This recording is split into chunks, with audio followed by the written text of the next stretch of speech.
So you got to get started with a proper start, right? Okay, come on, stand up. Everybody on your feet. It's time to get healthy. Let's get some energy. Let me see a little bounce. Let me hear you say, born a champion. Born a champion. Born a champion. I was born a champion. Woohoo! Second round of applause. Awesome. All right, you guys ready for a workshop tonight? Yeah. Happy Monday. Can you all hear me okay? Yeah. Good, good, good. All right, welcome to all our Facebook Live friends. And we've got an audience here, got an audience online. And, you know, I'm looking at a lot of you here, and I kind of get the feeling I might be preaching to the choir tonight. But I never want to assume that. We're going to have more people coming in and guests. And, you know, I was just on the texting one of our practice members that we haven't seen since March. You know, so there's a small handful of people I could count on my left hand who are still like sheltering in place. And I don't know if you guys are aware of that, but some people really are taking this thing super seriously. Not that, you know, we shouldn't be concerned, but there's still a lot of fear. And the text that I got from my patient was, we thought we were going to come back and we're just under the recommendations of our medical doctor, and we're going to lay low until all this blows over. I'm sure you've seen how bad this is getting. And my response to her was, yeah, I'm glad to hear you're doing better. You really should tune into the workshop tonight, because it's going to make you, you know, mentally, spiritually, and physically stronger. And isn't that what we all need? Right or right? So this is where the rubber meets the road. Keys to how to stay strong, maintaining a titanium immune system. How many of you guys have TIS? So I want to just say thank you for maintaining a titanium immune system. Jim, I have to give credit for the TIS. He walked up to me a few months ago and said, "Watch out, I got TIS." TIS. Titanium immune system. I'm like, all right, there it is. I've got my direction. So now we have that. We actually used that the whole, you know, last couple of weeks, asking every single one of you, do you have TIS? And what was your answer? What the heck is TIS?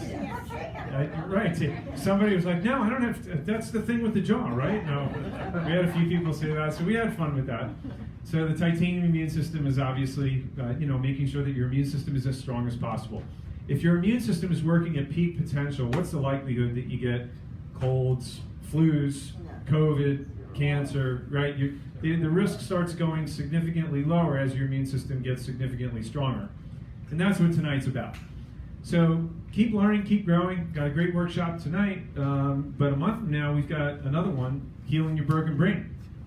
How many of you guys feel like you could afford to have your brain working, you know, one notch stronger or faster? Yeah, you know, it's just one notch, maybe 10 notches. Did I get an amen on that? Yes. So a few extras. So dial that in. This that brain workshop is an amazing workshop. If you guys haven't been to that brain workshop, Healing Your Broken Brain, let me tell you something. You're going to learn some interesting things that you're going to wish that you learned 30 years earlier, but it's not too late, I promise you. But make sure you dial that in. You have a flyer on that as well. So let's just jump right into it. So where are we with this whole COVID thing? We need to talk about this, and then we're going to talk about solutions. But where are we at right now with this whole COVID thing supposedly spinning out of control? You know, it's doomsday. There seems to be no end to it. There's more cases than ever. Haven't you guys seen how bad it's getting? There's more cases every single day that are being reported. When is this going to come to an end? How many more people are going to die? Where do you look to get your answers? Well, one of the places that I went and started doing research was on the internet. And, you know, you can find some interesting rabbits to chase down into different holes on the internet, but, you know, there are certain sources that are more credible than others. And there are certain sources that actually plot out the graphs in terms of what's interesting to note in terms of trends, not just in the United States, but around the world. So if you look at this from the CDC, you'll notice starting in February, going all the way up to July, what you're going to notice is that the number of cases, you could see daily confirmed cases kind of spiking up there. Can you see that? And all the way to the right, you see that. That's kind of it ends at July 1st. So we're running a couple of weeks behind there, but that was the most recent one that I found. So we're really concerned with the number of cases that they're diagnosing because it's getting worse and worse and worse, right? But I keep asking myself, what about the number of deaths? When this first came out, all we saw was how many people were dying in nursing homes and how many people were dying in New York and how many deaths, right? You saw the body bags lined up and all the reporting of how many people were dying. Where is that reporting now? We're not hearing hardly any in terms of the amount of reported deaths, but we're seeing the number of cases spiraling out of control. So when you look at what the CDC is reporting is the black line on the bottom, contrasting with the red one going out of control, is the daily number of confirmed deaths. Can everybody see that? Has that really changed much since April 10th? No, it's actually lower than when it was in April. Proportionally speaking to the number of cases that are being diagnosed, very, very small in terms of the number of deaths. So I wanted you to hear this from the White House. Deborah Birx, she's the chief in terms of reporting on the pandemic. And just give me a second. Sometimes I have trouble with the audio as I roll into this.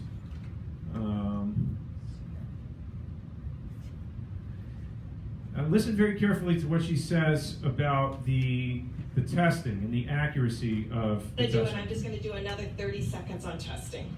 These tests are not 100% sensitive or specific. And I'm going to go over this over and over again. So if you have 1% of your population infected, and you have a test that's only 99% specific, that means that when you find a positive, 50% of the time it will be a real positive, and 50% of the time it won't be. What? What did she just say? Half the time, if it comes up positive, it's not really positive? Yeah. So I have to start questioning the validity of the tests. And as I did more and more research and I listened to interviews of medical experts, what I've come to find is the antibody tests are not definitively diagnostic of COVID-19. And the other tests, just because you have a viral test, doesn't mean that you have COVID-19. And then the antigen tests, and there are 2 other tests that the FDA approved, again, are not supposedly accurate. And then the other part of it is that I've been made aware of recently through, again, a lot of the research that I did leading up to this workshop, is that they, usually what they'll do is when there's a virus, they'll extract it, they'll isolate it, and what they'll do is they'll culture it, and then basically once they purify it, they can, in order to determine that this virus will actually cause these symptoms, they have to put it in a host. And they've never actually done this with the COVID vaccine. They never did it with the SARS, the first, the flu that was in 2009, the swine flu. Remember that? So that was a COVID also, that they never did that, but only because there was an 84% match with the old flu back in 2009. They assumed that it's the same type of genetic material. So what they did was they took one little strand of the DNA, of the RNA, the genome, and what they did was they amplified it, just one little part of it. And from that amplification, they did reverse engineering with the RNA, and they put together what they believed was the actual virus. But there's really no evidence. There's been no scientists that have read reports showing that they've been able to isolate and purify and replicate this vaccine the virus to cause this set of symptoms that we're getting diagnosed for. So in essence, they don't even really know. There's no evidence to show that this actual virus is responsible for the symptoms that we're seeing. All they did was take a swab from an upper respiratory saliva or liquid, and what they did was they worked with that.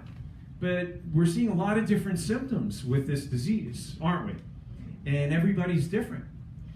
So I'm coming up with a lot of consistency issues in the believability of, number one, the accuracy of the testing, which you guys can see clearly coming from the White House, and number two, the fact that this really is a virus which is causing this. Now, obviously, a lot of people still have died. I'm not negating that there's something that is causing this illness. But the question is it coming from the outside in, or is it coming from sick people from the inside out?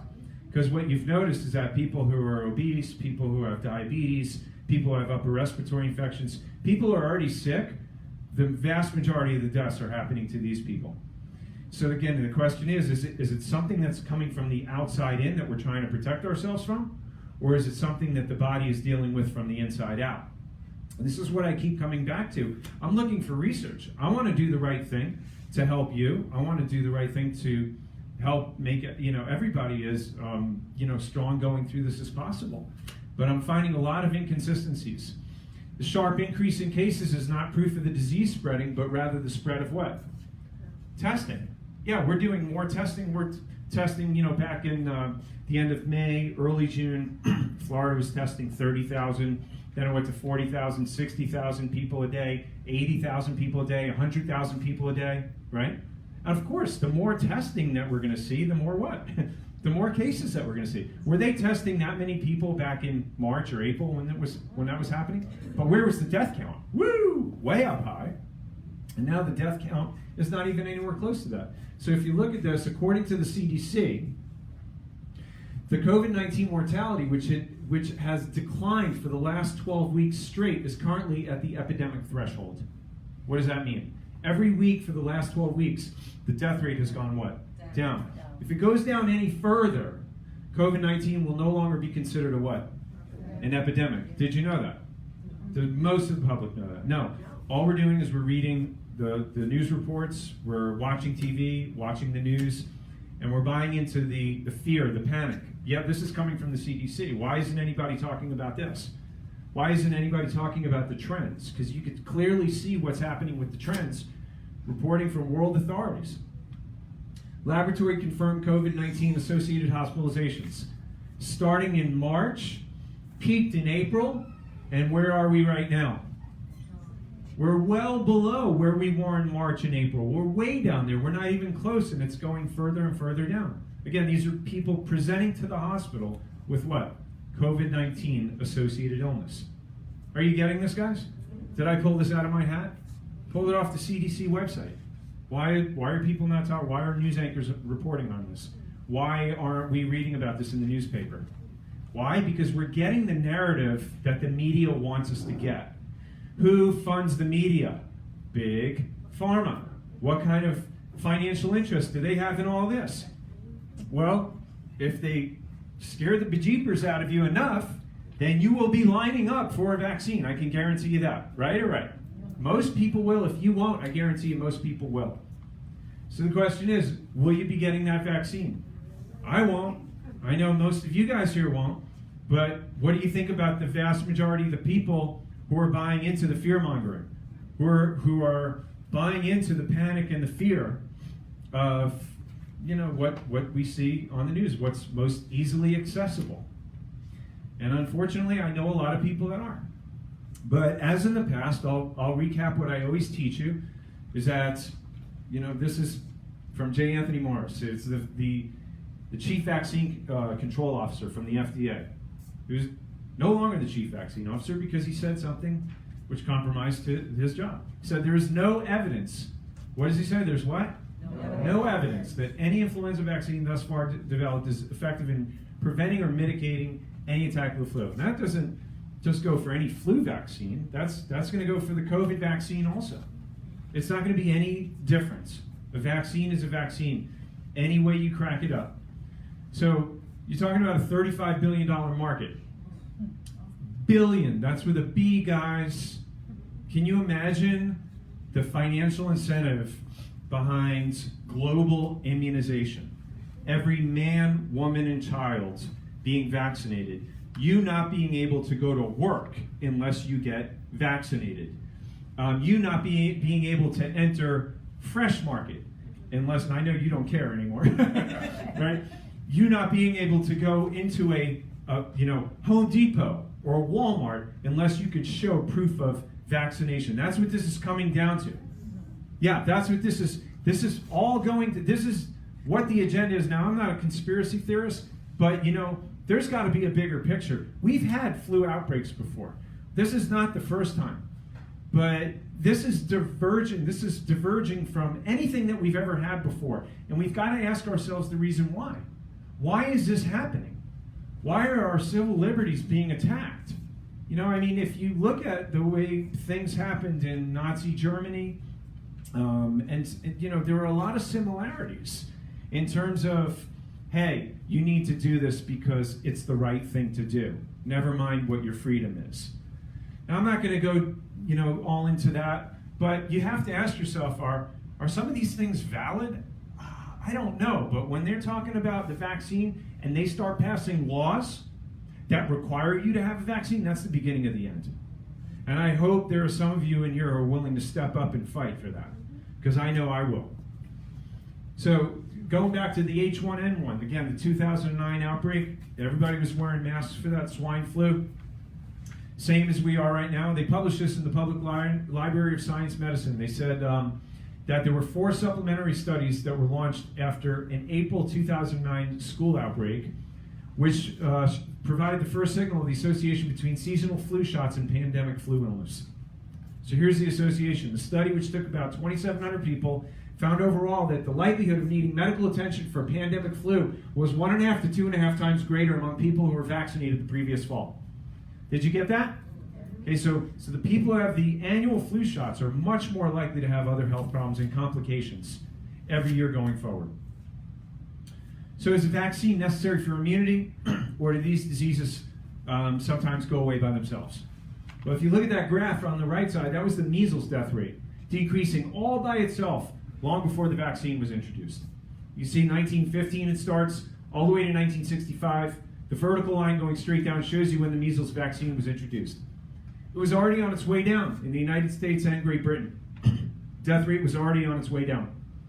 American Journal of Infection Control, The Lancet, British Medical Journal, one of the most prestigious medical journals on the planet, they said this: the largest historical decrease in deaths caused by infectious disease was not from the modern antibiotic or vaccine era, but from the introduction of what? Clean water, effective sewers. Herd immunity, people actually getting the illness themselves, building the antibodies, and the body actually having a memory of how to launch an effective attack on it the next time it comes around. Long-lasting immunity. And so diphtheria, tetanus, pertussis, they call it the DTP, measles, rubella, polio, they're already on the decline long before the availability of vaccines. Did you know that? A lot of people don't know that. That's why history is doomed to repeat itself unless we're educated about this stuff. Because the Bible says there's nothing new under the sun, doesn't it? Yeah.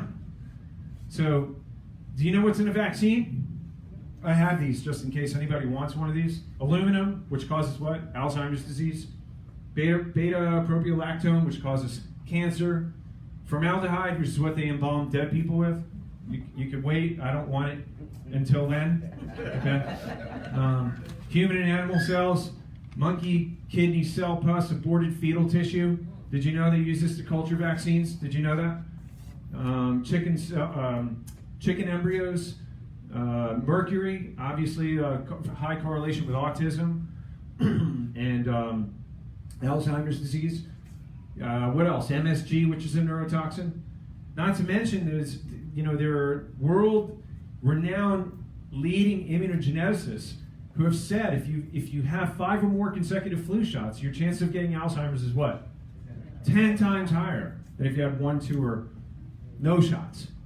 So who would want to roll the dice with that? I know I wouldn't. Not for a flu, and not for COVID-19, not for something that they say is a virus, but really hasn't actually been proven in the traditional way. There are scientists and researchers asking for papers that have been published demonstrating this, which is historically known as Koch's postulates, which is when you extrapolate a virus and you take it, you purify it, and you put it in a healthy host, and you can replicate the symptoms. Hasn't been done yet. Hasn't been done. So between that and the inaccuracy of the testing, I'm a little confused. I don't know about you guys, but I'm a little confused. I'm a little bit skeptical. I really am. I'm a little bit skeptical just to follow what everybody is telling us to do right now.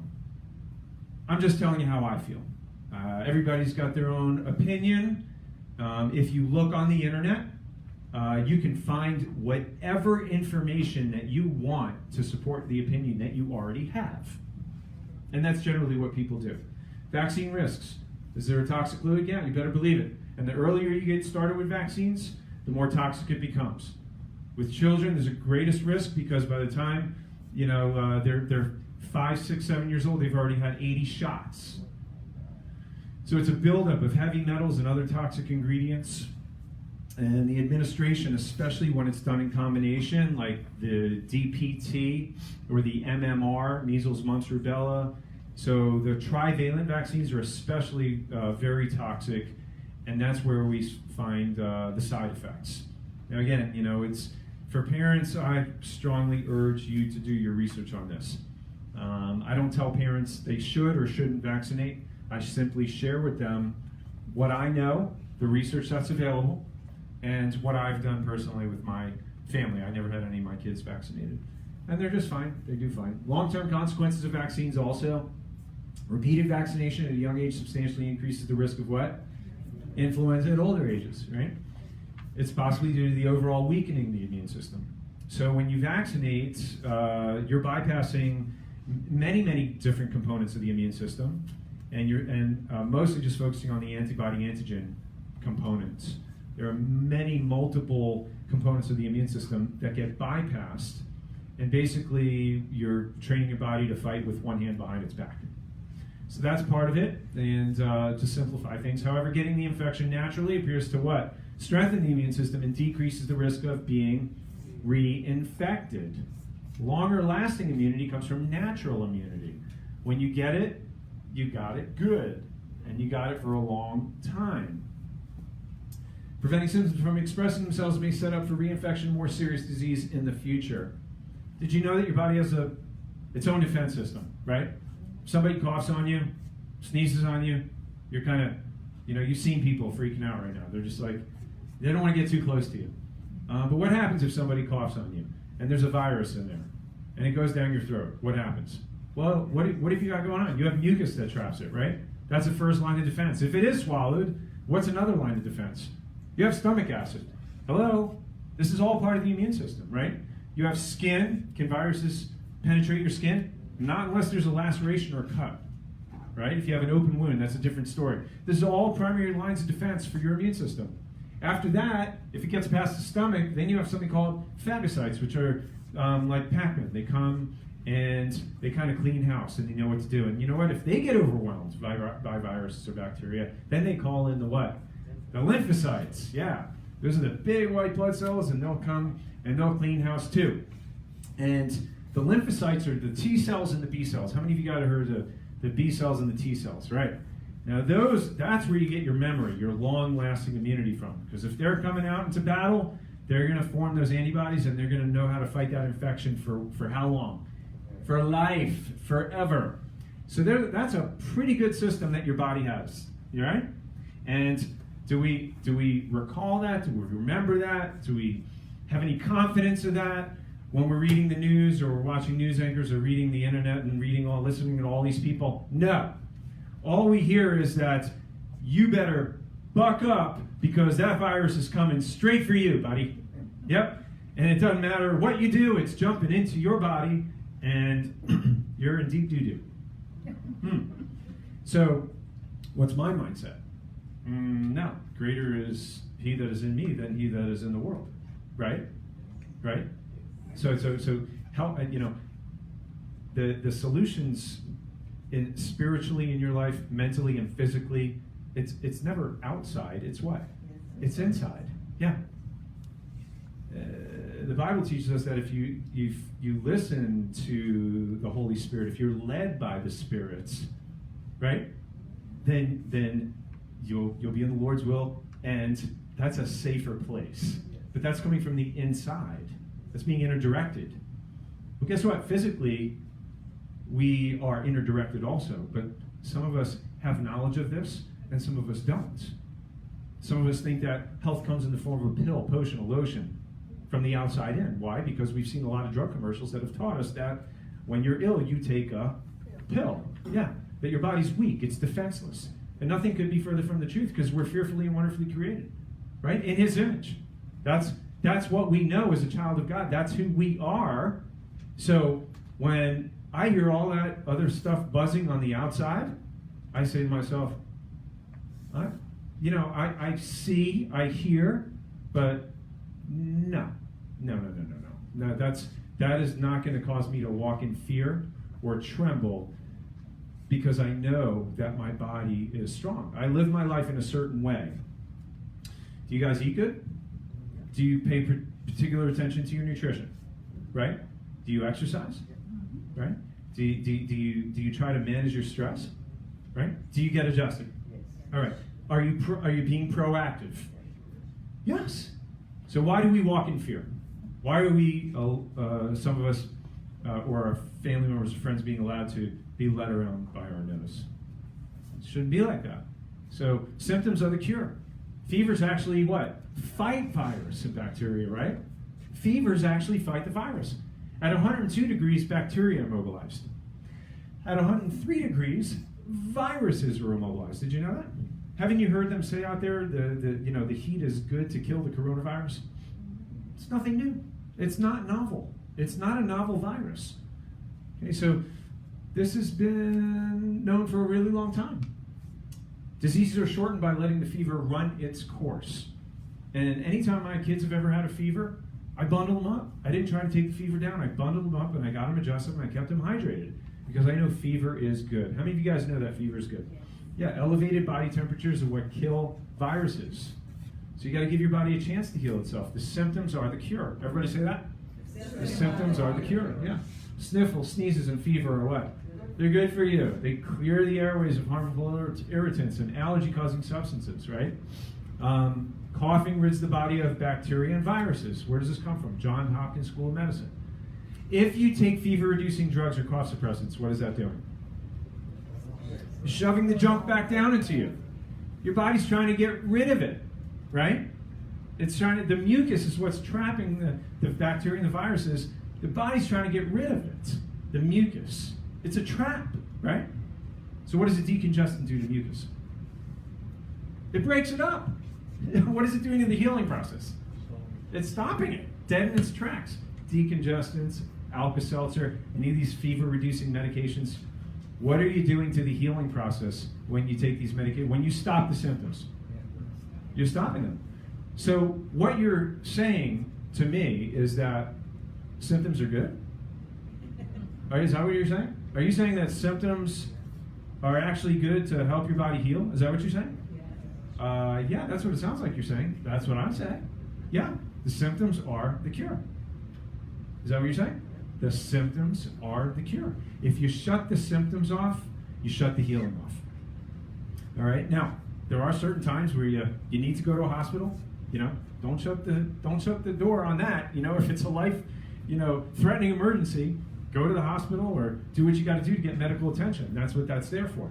But typical run-of-the-mill part of the healing process that our medicine chests are stocked full of these drugs to take and pills to pop, you're stopping the healing process. And really what you're doing is you're causing more chronic health issues to ensue. You may take the symptoms away temporarily, but they will always rear their ugly head at some point in the near future. If any of you have ever taken an antibiotic, you might have experienced that.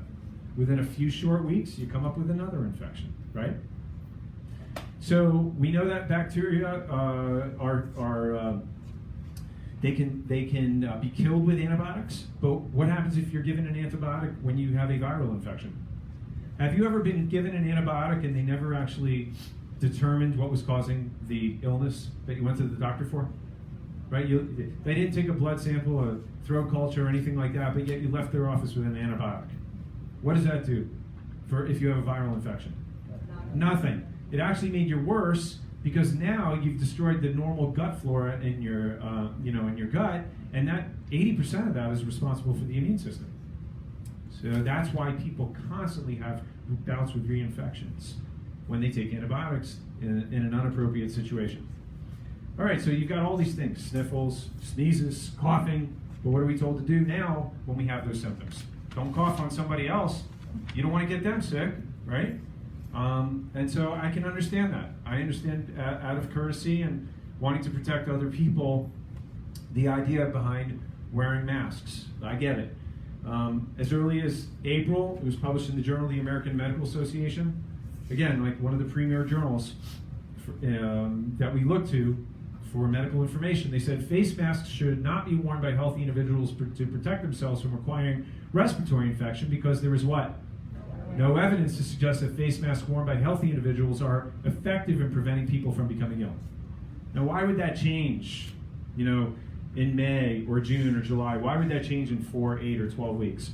Because earlier on, the CDC and the World Health Organization were constantly in flux in terms of whether we should or we shouldn't. But things just got so seemingly out of control with the number of people testing positive, not contracting COVID-19, but testing positive, that they decided, you know what, let's just have everybody wear a mask. Even though that half the time the tests were, falsely positive, and the reporting is all over the place. It's not consistent. Not every state is reporting properly. They're reporting viral information that's not specific to COVID-19. I won't get into all the details, but the reporting is a serious problem that we're having right now, which is contributing to the inaccuracy of what's happening. So now we're at the point where they want everybody wearing masks, and because they don't know what else to do. I understand that. But again, as I said, now we have an ordinance here, and it's affecting everybody. And you can't go into certain stores in most places without wearing a mask. You're not supposed to be out in public without wearing a mask. And again, I want to follow law. I want to be a law-abiding citizen. But in the back of my mind, I'm like, okay, so there's got to be research behind this. So, I went on the internet and I found an article that said, here, you think wearing a mask is bogus? You think it's not scientific? Here's the evidence. So I went on and I found the link to where that report was published. And there was a couple of incidents that they recorded where there were some hairdressers that both had COVID-19 and they were wearing masks. And they weren't tested until after, many weeks later. But they said that they had come in contact with somewhere around 150 people, and none of their clients got COVID-19. So that was the study. Does that sound like a study that you'll find in PubMed? No. Okay.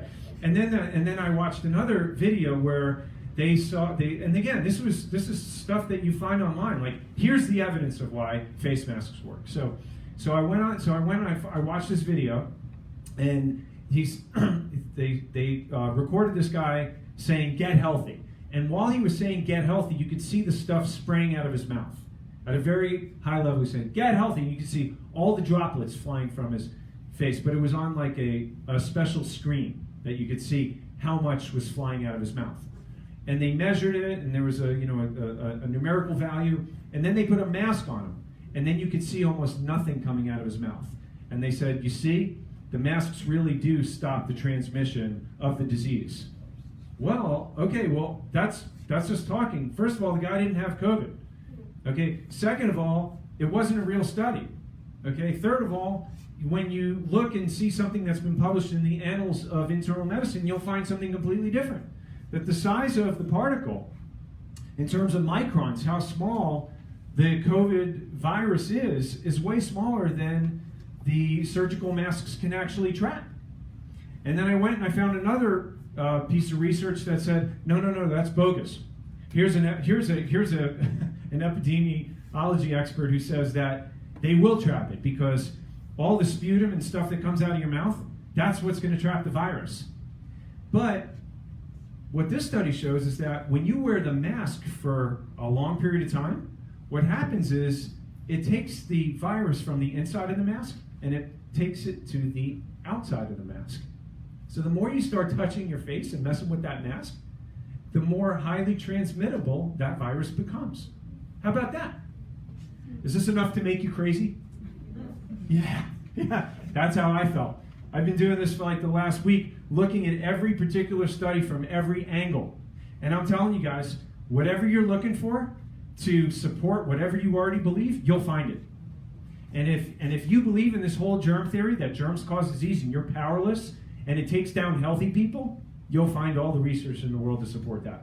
You'll be like, yeah, there it is. Right? But if you don't believe it, you'll find up there also. I found this, and again, this was published in the Annals of Internal Medicine. And guess what they did? They took it down. They retracted it. They took it down and they retracted it because it caused too much of a ruckus and disruption in terms of everybody wearing the masks. But that's what they said. The findings showed that it was too small and that there were large concentrations of the virus on the outside of the mask up to 7 hours after. And I found this today in PubMed, National Institute of Health, United States National Library of Medicine. This was just published a couple of weeks ago. You ready for this? During the 2009 pandemic of H1N1, the swine flu, encouraging the people to wash their hands, reduce the incidence of infection significantly, whereas wearing face masks, what? Did not. There is no good evidence. This was just published, guys. There's no good evidence that face masks protect the public against infection with respiratory viruses, including COVID-19. Surgical face masks are designed to be discarded after single use. As they become moist, they become more porous and no longer protect. Indeed, experiments have shown that surgical and cotton masks do not trap the COVID-19 virus, which can be detected on the outer surface of the mask for up to what? 7 days. I'm sorry, I said 7 hours. 7 days. Thus, a pre-symptomatic or mildly without washing hands every time they touch could paradoxically increase the risk of infecting others. Interesting, isn't it? So, just so you understand why I do what I do, okay? It's not like I just take a stand and want to be belligerent for no reason. You know, if you're going to make me do something, you better give me a darn good reason, and I want to see the evidence behind it. And if not, don't shame me or make me feel bad if I don't. Somebody wants to wear a mask, some of you guys are wearing masks, that's fine. I have nothing against that. I'm not telling you to not wear your masks. If you're more comfortable wearing them, that's fine. But what I want you to all understand, and everybody watching, is that this is not evidence-based. This whole thing that's been going on since March, they are shooting from the hip. And it's a very different response to an epidemic than we've ever had, and there's a really good reason, and we're not going to find out for a long time why. But you just have to do what you feel is right. Take the information and apply it to your life and your health as you see fit. I'm sharing with you what's working for me, and I think that everybody should know the truth, and what you do with the truth is up to you. Right or right? So you got enough research here and enough nonsense going on to make your head spin. Isn't it making you crazy already listening to all this? Like, what do I do? What do I do? You know, it's like listening to your mother. Well, my mother says this, you know, and my husband says that, and my pastor says this. Right? Guess what? You know what I learned in church? It doesn't matter what anybody says. It matters what the Word of God says. Yeah, that's what you take to the bank. You don't listen to what anybody says, what the Bible says. Yeah? And guess what? There are laws that apply to your health and your healing that you could take to the bank also. Doesn't matter what it says in PubMed. Doesn't matter what it says in the Annals of Internal Medicine. Doesn't matter what it says in New England Medical Journal. Doesn't matter what your medical doctor tells you. You listen to all that, right? Because wisdom can be found in a multitude of counselors if you're praying on it. However, that ultimate peace has to come from God. Okay, so where that peace comes from is called a principle. When it comes to your health, it's called a principle. And the principle is that the power that made your body heals your body. You have an amazing intelligence that God put on board when He created you. The same intelligence that created the living universe, that organizes the stars and the moon and the solar system. You look out there and you see the organization in the heavens. That same organization went into the miracle that you are. And that same intelligence never left you, never forsook you. It's on board. It's stayed on board to keep you healthy. It made you from 2 cells to 70 trillion cells. Right now, it's on board to fight viruses and bacteria and replicate and regenerate new healthy cells. Your body doesn't stop functioning and healing at any moment in time, does it? No, you don't even have to think about it. It's always in survival mode and trying to keep you as healthy as possible as long as possible. That's a principle, right? God doesn't make junk. So disease is not a thing to be conquered. It's not a virus to be killed. It's not a bacteria to be, taking an antibiotic for. That's from the outside in. Disease is a condition. First, the person has to get sick. Most of the deaths that you will see that are accounted for with this COVID, they already were sick. You've heard this before. They've already had diabetes. They have upper respiratory. They're overweight. Eat a lot of sugar. They're under a lot of stress. I love when I see that the reports, healthy children are dying. No medical profile at all. Really? Let me see their file, right? Healthy 30-year-old, father of 2 kids. Healthy, never had a day in his life, never sick a day in his life. Really? Let me see the health profile. Let me walk in a day in his shoes. Let me see what kind of stress that person's under. Let me see how many hours of sleep that person's getting a night. Let me see how many drinks of alcohol that they're having every day. Really? Healthy? Who's smoking? Like, who's telling us that they're healthy, that they're dying out of nowhere, that the perfectly healthy people are being taken down by that vaccine? I don't buy it. Personally, I don't buy it. Okay, so sick people get sick. Sick people give bacteria and viruses an opportunity. Do flies cause garbage? Or does garbage cause flies? Simple concept, right? That's a principle. If you take your garbage out, rip open the bags, leave all the food on your doorsteps, what do you know you're going to have? You're going to have a problem, okay? Now, if you just want to get a couple of cans of Raid and bug spray and kill the flies and leave the garbage there, what's going to happen? You're still going to have a problem. So your body's the same way. You're either going to have a clean garbage can or you're going to have a dirty garbage can. And it's the lifestyle that you lead that determines one or the other. If your body is sick, if you live a poor lifestyle, then you are a ripe host to giving bacteria and viruses the opportunity to set up shop. You got that? That's a principle that allows you to live your life without fear. Okay, so I'm not saying don't have a medical doctor or don't know how to use the medical system. I'm saying that you take responsibility for your life. The way you eat, managing your stress, your sleep, your nutrition, your supplements, your adjustments, all these things weigh in far greater than your fears. Only if you have the mindset to allow it to. So that's so vitally important, I want people to have not just freedom in their minds, but also freedom in their life. We can't just walk around like sheep to the slaughter, right? Okay, so I want to take a break from my rant. I want to call up my staff. I want to recognize Tamara, Deborah, Victoria. Everybody give them a big applause. They are here to help me recognize a few of you guys. And so we've got somebody here who has perfect adjustment attendance. And we love that because, people who are on track for their adjusting schedule, they don't miss appointments, they get great results, and we celebrate that. So the person that we want to recognize tonight for perfect adjustment attendance is Vivian Spitalny. Hey! Give her a round of applause and a big old medal. Awesome. Thank you, dear.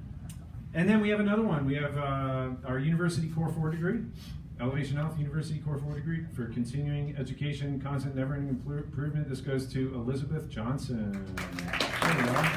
Good job, Elizabeth. Awesome. Good job. Fantastic. All right. Let's take a break and stand up, turn, and put your hands on the shoulders of the person to your right. And you want to squeeze and get that stress out. Get that stress out. There you go. Are you awake yet? Karate chop. Karate chop. Very nice. Good. All right, turn around and love your other neighbor.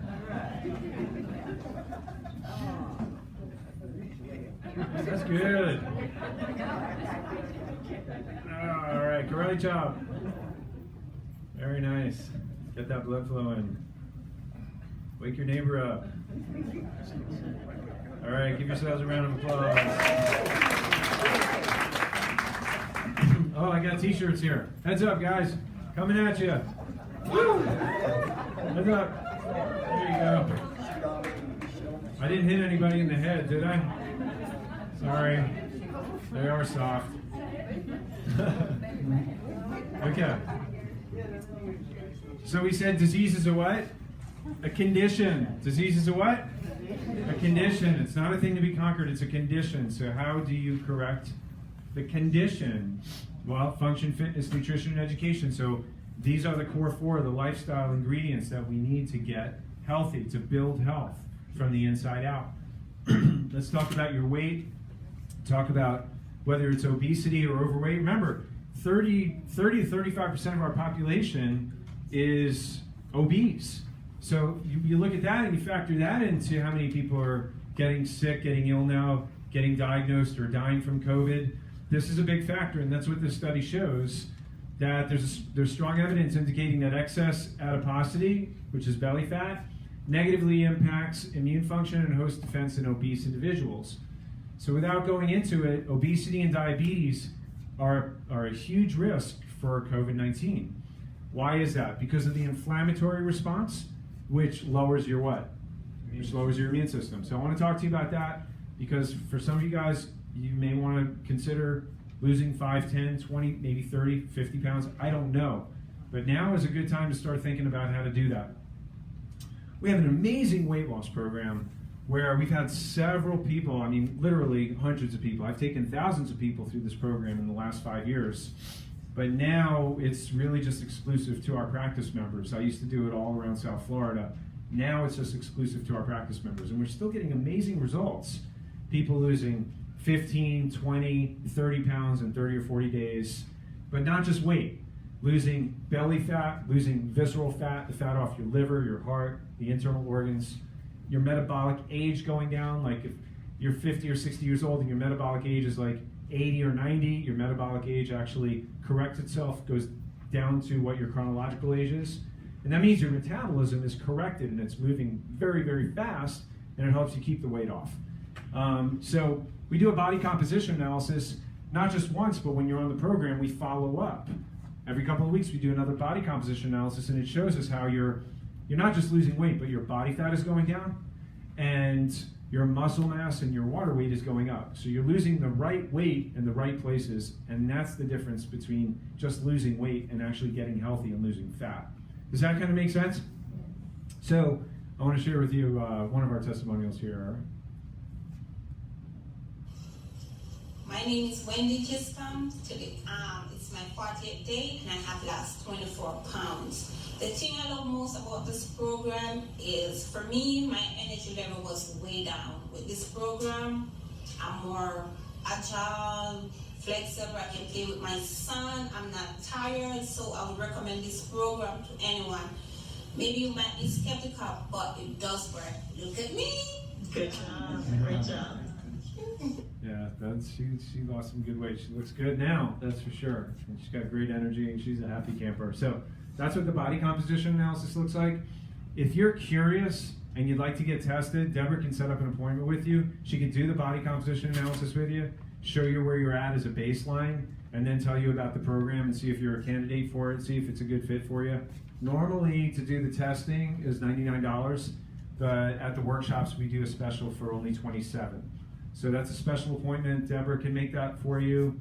You stand on the scale, it sends a bioelectrical impulse through you, and it breaks down all the composition of your body. It's really interesting. And then when you're doing the program, it's an evidence-based outcome, and the program is guaranteed. If you don't lose at least 15 pounds going through this, we put you through a second round at our expense. But all the supplements are included. It comes with a journal, a manual. We have follow-up weigh-ins. So it's a no-brainer. If you feel like you need help with that, talk to Deborah, and she can tell you a little bit more tonight. So let's talk about the sugar, because what is that doing to inflammation? It's what? Spreading it like wildfire. And what does that do to your immune system? It weakens it. So we need to find these hidden culprits. Now, the more obvious is obviously the cake and the ice cream and the high fructose corn syrup and this, and the cookies and all that stuff. You guys know that. That's the more obvious stuff. And you may be having one soda a day or an Arizona iced tea, but if it's got high fructose corn syrup in it, you shouldn't be having any of that. Honestly, if you're serious about your health, and you are, I'm assuming because you're sitting here tonight, you should start thinking like, what doesn't belong in my body? So if I have a goal to get healthier and healthier, what do I have to look for to start peeling back the next layer? And many of you are aware of it, but the question is, what's your next action step? What are you going to do next? So look at the labels and start looking at how much sugar is in the foods that you're eating, and it'll give you a good indication as to why you may be struggling with your weight, number one, and number two, how to gain control of your health. So what else turns to sugar? All of the grains, basically. You have even your good healthy grains. If it's wheat or oatmeal or pasta, rice, potatoes, all these things they break down to sugar. Now, we could say there are some health benefits, but nowadays with the pesticides and all the refining process that goes through most of these and all the additives, if you look at what's in a loaf of bread, if you go over to Publix when they make a freshly baked bread, not to stomp on Publix, you can look at all the ingredients in there that make it unhealthy.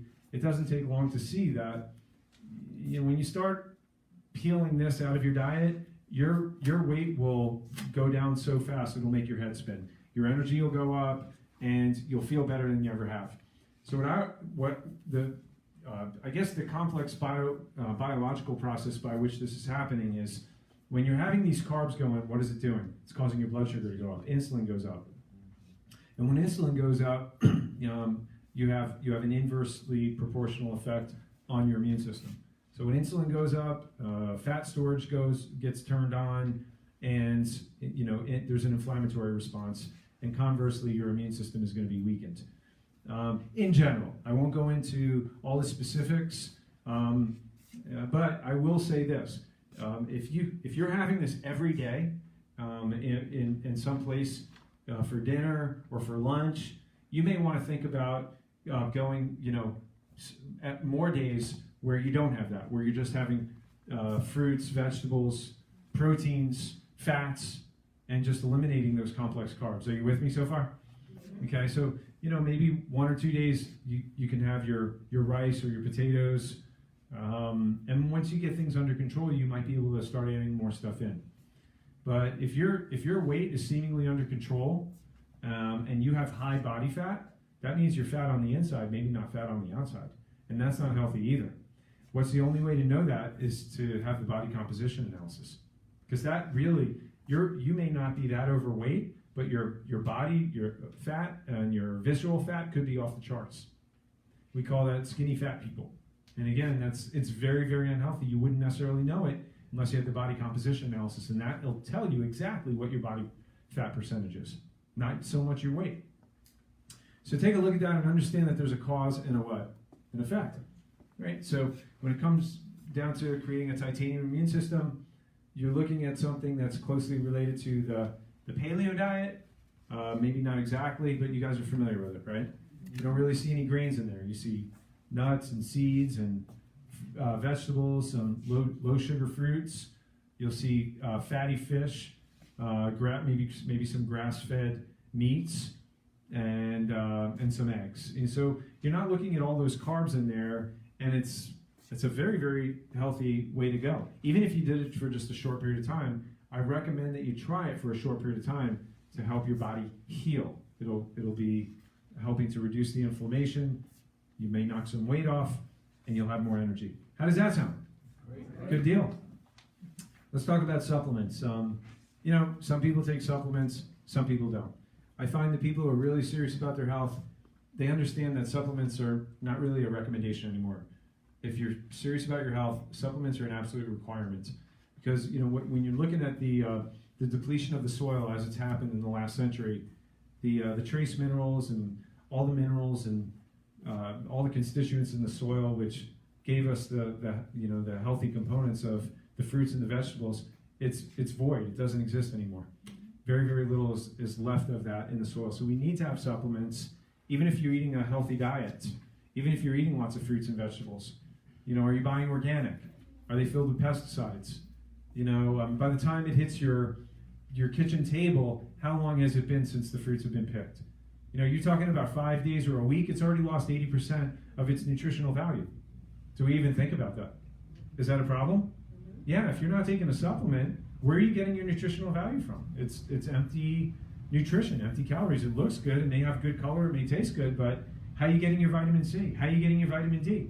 Where are you getting your B vitamins? All these things which are critically important for your immune system and your defense for COVID and any virus or bacteria, where are you getting that from? It's you're hoping and wishing, but you really don't know for sure. So it's a requirement, it's an investment, and the dividends are huge if you can go year to year with little or no flus or colds or illness. And that's a blessing when you can do that. So I'm going to give you a couple of recommendations. These are the things that patients always ask me, what can I take to not ache so much because their bodies are so inflamed? The curcumin is one of them, and that is probably the biggest recommendation, the most effective recommendation I can give you as an anti-inflammatory and an anti-cancer.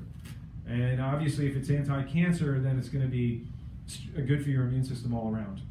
So the curcumin comes from the Indian spice turmeric. How many of you guys have heard of that? Turmeric, right? So I have lots of patients that tell me, oh, they cook with turmeric, they take a lot of turmeric, but you really don't know what kind of dosage you're getting. You're just throwing it in your food, and if you're not getting a therapeutic dosage, it's going to have very little effect on you.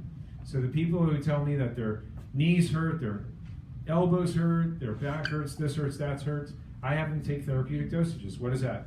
2 capsules at least twice a day, sometimes 3 times a day. So again, it's an anti-inflammatory. There's more evidence-backed literature on that than pretty much anything out there as a natural anti-inflammatory, number one. Number two, it's a strong supporter for your immune system as well. Ultraplex probiotics, where did we say 80% of your immune system is supported from? Your what? Your gut. And what are we destroying it with? Sugar. What are we destroying it with? Medications, antibiotics, toxins. And a lot of us have candida. We have yeast. We have things growing in our colon that we're just feeding it with sugar. And that's the reason for the impairment of our immune system also. The only way to rebuild that and support it is to take a probiotic. You need to be taking a probiotic every single day, at least one a day. Vitamin D, I'm sure you guys have heard of this. Everybody's looking at what supplements they can take. You guys know vitamin D, how important it is. Make sure that you have at least 5,000 units, international units every day. And that's what the research is showing.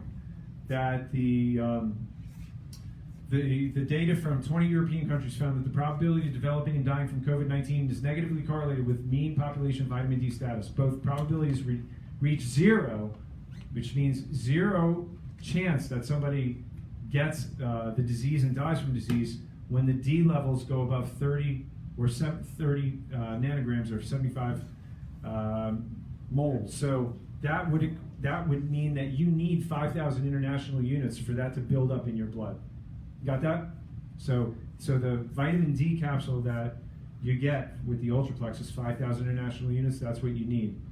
If you're not sure, if you've had your blood tested recently and it's low and you need to bring it up, some of you guys may need to take 2 of those.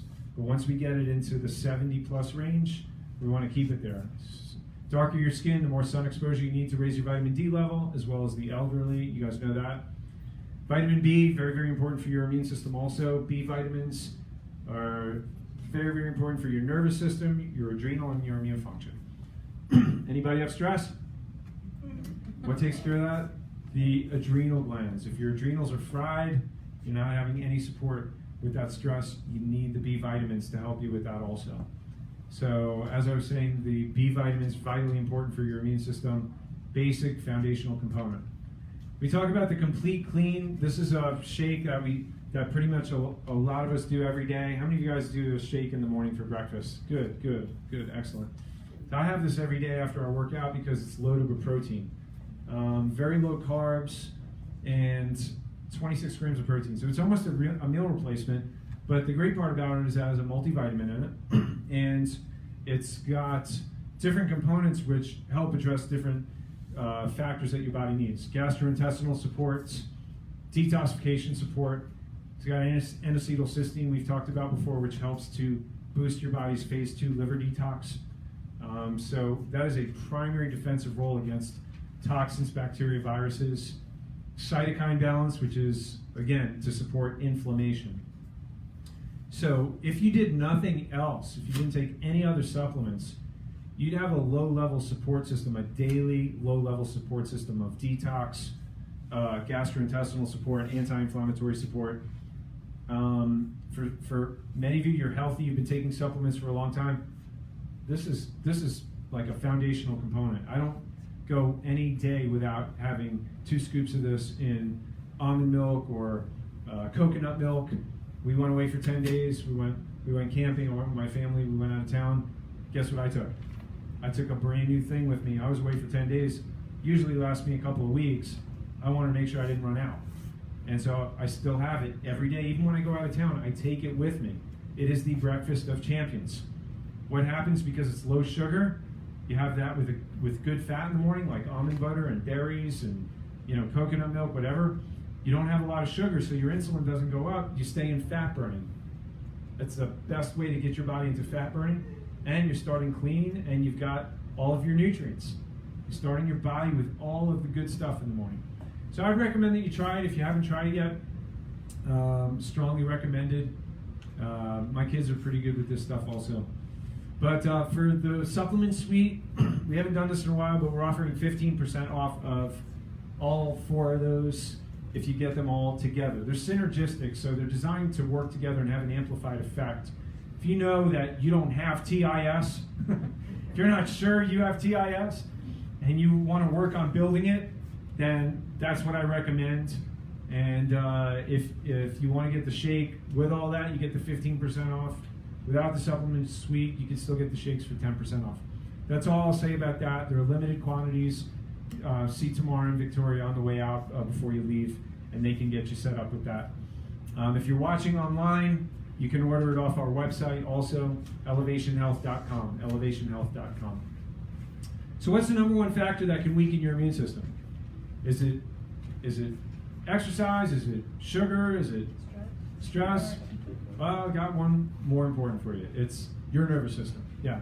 So, University of Rochester School of Medicine said nerve fibers go virtually into what? Some of the organs or every organ in your body of the immune system. They found that if you took the nerves away from the spleen or the lymph nodes, you virtually what? Stop the immune response in its tracks. So that means the immune response, the immune system in your body hinges upon whether or not those nerves are working properly. Did you know that? You can eat good, you can exercise, you can manage your stress, you can take supplements till the cows come home. But if your nerve system is not working right, you're in big trouble. It's an uphill battle. So if you look at this chart on the side, you'll see that the brain communicates with all of the parts of the body through the nerves. And depending on what part of the spine it is, can determine what kind of problems you'll have, whether it's with your immune system or anything else. If you look where that arrow is, it shows you the top part of the neck. That controls the blood supply to the head, can cause headaches, blood pressure problems, trouble sleeping, dizziness, tiredness, and also head colds. Why? Because this area right here controls the immune system. You guys remember Christopher Reeves flipped off the horse, broke his neck right here. What did he die from? Chronic upper respiratory infections, not paralysis. He had a pacemaker, he had all kinds of problems, but that's not what killed him. What killed him was the depression of his immune system, because that's where the injury was. The middle part of your back right here are the nerves that go to the spleen. So the 2 primary areas when I adjust patients that help to strengthen and support their immune system are where? Here and here. So when you have interference and you have pressure on those nerves, you don't always feel it. You see that on the right side there, it says the weight of a dime on a spinal nerve will reduce the nerve transmission by as much as what? 60%. How much? 60%. The weight of a dime. So most of those nerves are not pain sensitive. But meanwhile, you could have a bone out of alignment, pinching that nerve, shutting down the nerve supply, going to important organs and tissues. And unfortunately, ultimately, it leads to a health problem. When would you want to find out about that? When you have the problem or before? That's the thing that smart people do. They're preventative and proactive with their health. And that's what we look for to discover if that's happening. Head and neck posture is a major factor in immune function. This is fibromyalgia research done. What are they pointing to up there? The brainstem. Down here, you see Canadian Memorial University showed that when you give somebody an adjustment in the mid part of the back, it releases something called interleukin, interferon. Where'd you hear interferon tonight? You heard of interferon as part of the primary line of defense. Remember, after it gets through your throat and your gut, if that doesn't stop it, then you have the phagocytes, right? Right in the T cells. And therein is part of the process of your body making interleukin to strengthen the surrounding cells to help to support them and fight the infection. Guess what? When you adjust the mid-back, what does that do? It raises interferon in your body. Did you know that?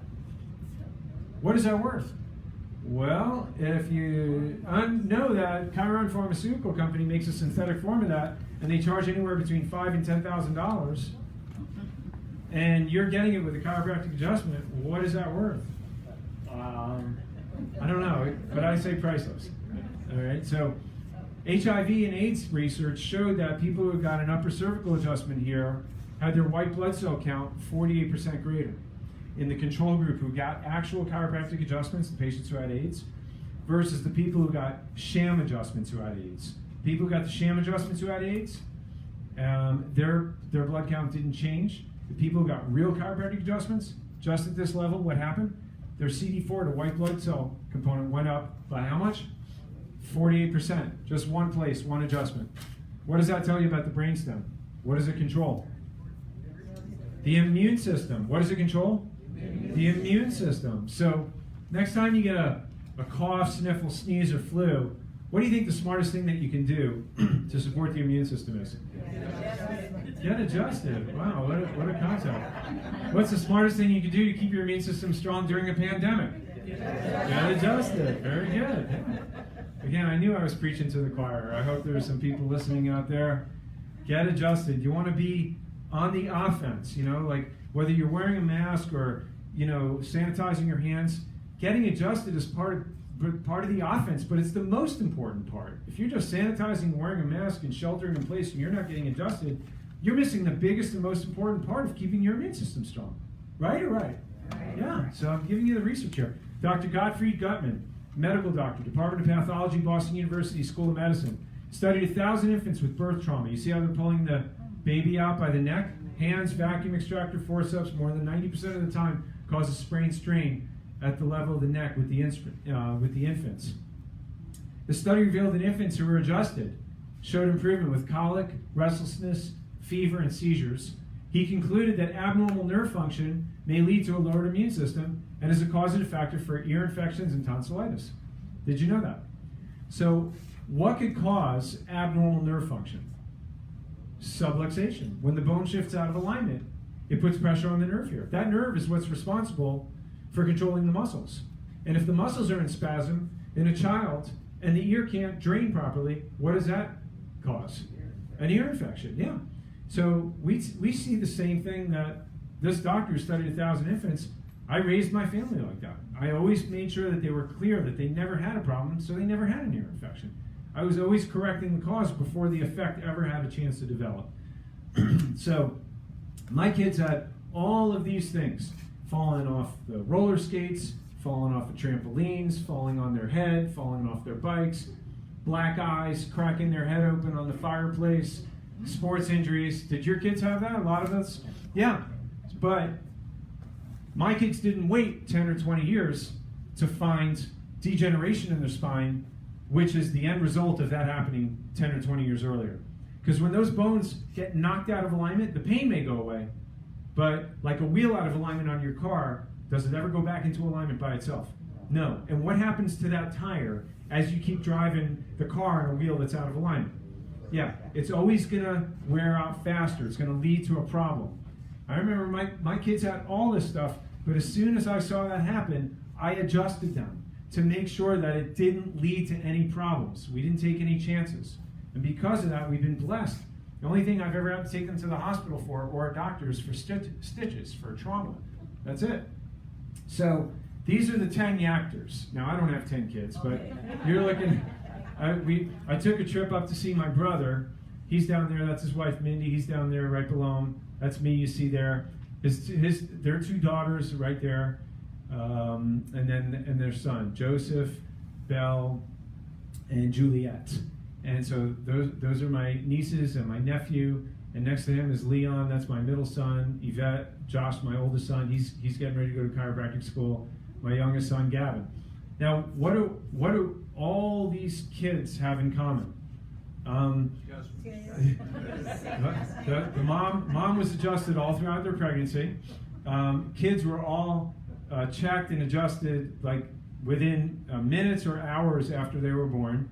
They've never been immunized. They've never had a drug in their body, prescription or over the counter.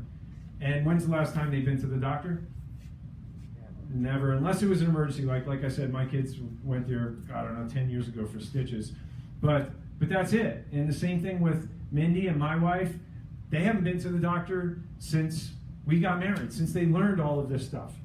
So I show this to you not to brag or boast, but just to, show you what our lives look like when we live our life based on principle, that the power that made the body heals the body. We have medical doctors and insurance for emergencies only. We don't go to the doctor when we get sick because we don't see symptoms as the presence of illness. We see symptoms as the presence of the body healing itself. And we honor our symptoms and we look internally to see what we could do to remove the interference to the amazing perfection that God has already put inside of us to do what it was created to do and heal itself from the inside out. And I don't espouse that out of my own intelligence or volition. This is on the last 125 years of chiropractic philosophy. And my brother also does the same thing. Matter of fact, he's having the exact same workshop in his office tonight, covering the exact same stuff, trying to help educate and empower patients just like you to free them from the shackles of fear, being enslaved to doctors and drug companies and lies. When you can live your life, free, knowing that you've got the most amazing pharmacy and doctor already inside of you, right? The body doesn't need any help. It just needs no interference. You got that? It doesn't need any help. It just needs no interference. Where do we start by looking to remove the interference? From your nervous system, because that's what controls everything. So when I say spinal hygiene, practicing spinal hygiene, you don't have to have a neck or a back pain to go to a chiropractor. Just like you go to a dentist. You don't have to have a cavity to go and get your teeth checked, do you? When I go to the dentist, I go 4 times a year to get my teeth cleaned because I want to prevent cavities. I haven't had a cavity since I was 12. Haven't had a root canal. Haven't had any problems with my teeth, thank goodness, but they see me every 3 months. And they know that I brush. They know that I floss. They know that I water pick. They know that I practice good dental hygiene. And I may be a good patient, but you know what? I don't do it for them. I do it for who? Me. Yeah. So I'm asking you, do you practice good spinal hygiene? What's good spinal hygiene? Having your spine checked on a regular basis. If you're under my care, we're doing progress evaluations. If you're not under my care yet, then you want to have an assessment and find out, what does your spine look like? Are the discs and the bones intact, or are they badly degenerated like tooth decay? When do you want to find out? Because by the time, some of you have already learned, by the time you get to this end of the spectrum, it's what? Well, you'll never be 100%, but you'll do the best with what you've got, and doing something is better than what? Doing nothing. Yeah. So you always want to age gracefully, and the only way to not guess is to test. So how do we test?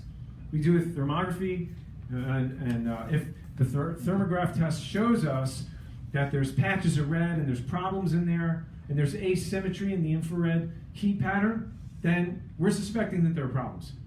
And if there are problems, it may explain why you're tired, or you're fatigued, or you have sleep problems, or sinus problems, or allergies, or maybe you got neck pain. Maybe not. But we don't depend on that. We look at the evidence. Whether you have pain or no pain, the tests don't lie. It tells us your true health status and how your body's functioning. You may feel great, but you could be functioning really poorly. How many of you guys are seen people or heard of people and never sick a day in their life and then they drop dead of a heart attack? So they look like the healthiest specimen in the world and then they're diagnosed with cancer. How are their bodies functioning? Not well. So if you're feeling good, God bless you. I'm happy for that. But we don't want to be foolish enough to think that just because we feel good, we're healthy, right? The true definition of health is the operative word is function. And what controls function in your body is your nervous system. So how we assess the nervous system is with thermography and then also with x-rays if we suspect there's a problem. So the x-rays and the thermography give us a true full assessment of your nervous system. And this, based on what we're talking tonight with the immune system, will really tell you how strong or how weak your immune system is and what you can do to make sure you put this all together and have TIS, right? You can eat good and exercise, take all the supplements and do all that, but if you don't have your nervous system checked, if you're not practicing spinal hygiene, can you have TIS? No, you cannot. Definitively speaking, I'm giving you the evidence. Your nervous system has preeminence over and above everything else health-wise in your body because that nervous system is what controls and coordinates and communicates and keeps everything else in balance. You cannot exclude that and really have a full health picture, can you? So I'm speaking more to the guests tonight. If you're a guest in the office and you've never had your spine checked, I'm sure you'd agree it's probably a good idea at some point to have that done in your life, right? Wouldn't you agree? Yes. So if you'd like, we can put that together for you in the form of a consultation, evaluation, and even the x-rays would be included. Normally we don't include the x-rays. But if you're a guest here tonight, you're eligible to have one of those health passes. So for only $47, you get the consultation with me, the complete examination, and the x-rays included. And so that includes the report of findings, and that'll show you exactly where you're at with your health, your spine, your nervous system. And then I'll sit down, and if you need help with anything, we go from there. Fair enough? Now, some of you guys, you have family members that are not here tonight, and you may want to help them with something like this. Just mention it to one of the staff members, and they'll see if they can coordinate something for you. If it's for one of your family members, we can do that for you as well. But the offer ends tonight when I leave the building, so please take advantage of that. Deborah, are you making the appointments for the, okay, so see Deborah if that's something that you need to do. See Tamara and Victoria up front for the supplements that you need. Like I said, there's limited supplies. And don't forget about next month, Healing Your Broken Brain. Also, if you need the BCA, the Body Composition Analysis, Deborah will do that for you as well. All right, thank you so much for coming tonight, guys. Thank you for watching. Love and appreciate you. God bless.